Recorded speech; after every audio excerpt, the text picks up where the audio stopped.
Chapter 16: Behavioral Economics and Consumer Psychology. If you've ever wondered why people sometimes make buying decisions that don't seem entirely rational, the answer often lies in behavioral economics and consumer psychology. Traditional economics assume people make logical, calculated decisions based on all the information available.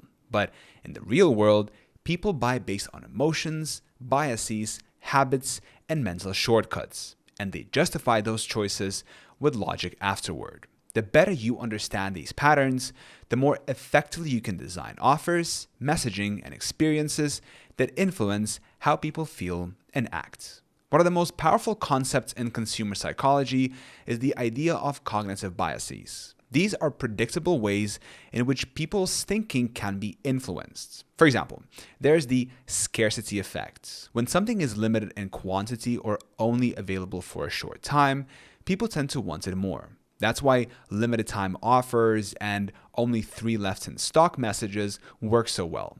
Another is social proof, where people look to others for cues on what to do. Reviews, testimonials, and case studies tap into this bias, making potential buyers feel safer because other people have already taken the leap.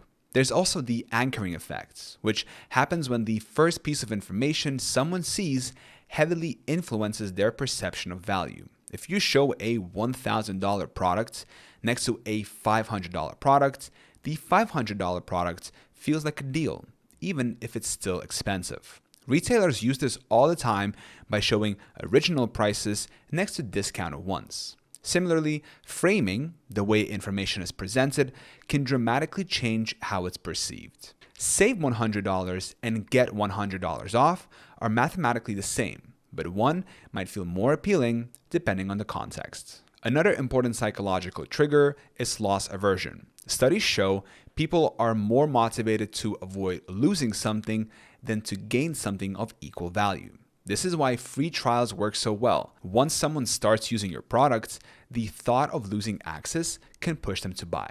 This also explains why money-back guarantees reduce risk in the customer's mind and make purchasing feel safer.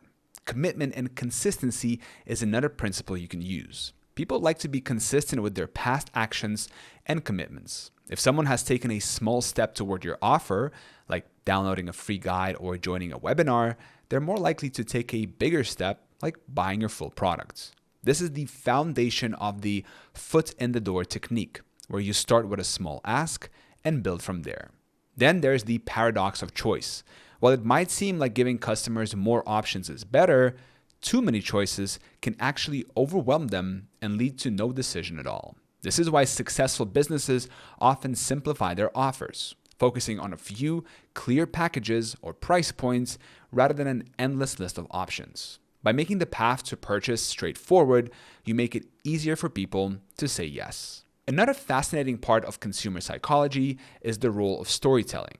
Our brains are wired to connect with stories far more than with facts and figures. A product description full of technical details might be accurate, but it will not create the same emotional pull as a story about how that product changed someone's life. Stories make abstract benefits concrete, and they help customers imagine themselves experiencing those benefits. Understanding these psychological triggers doesn't mean manipulating people into buying things they don't need.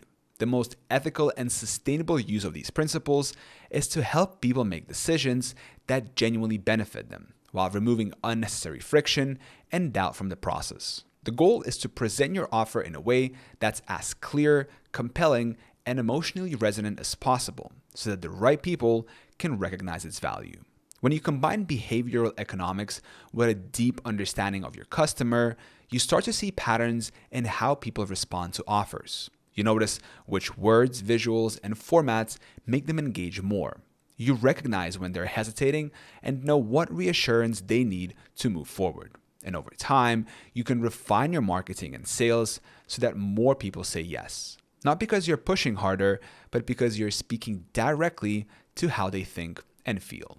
In the end, making money online isn't just about having the right product. It's about presenting it in a way that fits how people actually make decisions. Learn how to align your offers with the natural psychology of buying, and you'll be far ahead of most business owners who rely on guesswork and hope.